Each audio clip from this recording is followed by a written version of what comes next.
So there have been, I would say, a series of significant changes over the course of the last year.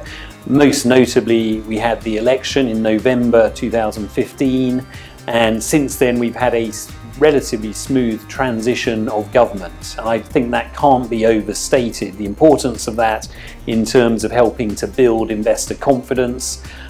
We've gone from a situation 5 years ago where it was still essentially a military regime to a situation now where it is a largely democratically elected government.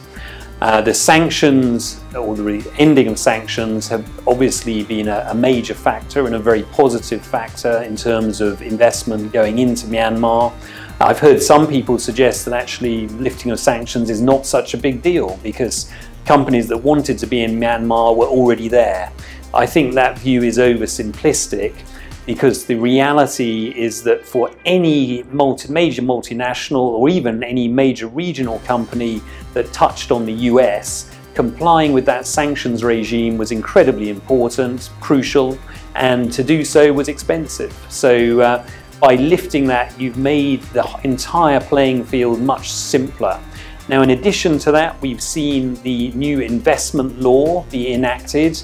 It will come into force next year in April, but it's a big step forward as well because it harmonizes the investment regimes both for domestic investors and foreign investors, and it's certainly aimed at ensuring that processes and procedures are more transparent and in a way easier to comply with.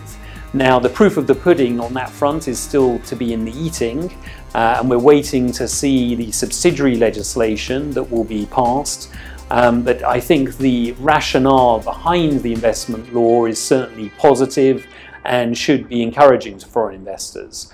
Now, you will also see that there's a lot happening in terms of improvements, say in telecommunications. So we've gone from having 5% mobile phone penetration in the country a few years ago to now having, well, probably 70 to 80% mobile phone penetration, and a lot of people now have smartphones, and so that means they have access to the internet.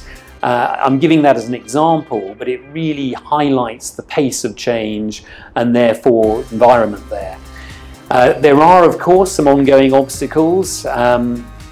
The electricity grid in Myanmar still reaches only about 30% of the population, as is much publicised. Logistics is still very difficult, so transporting goods around Myanmar is not easy. But we've seen some improvements. So obviously there's a big new terminal at the international airport in Yangon. There are moves afoot to upgrade various of the port facilities. And so there are other improvements on the horizon there.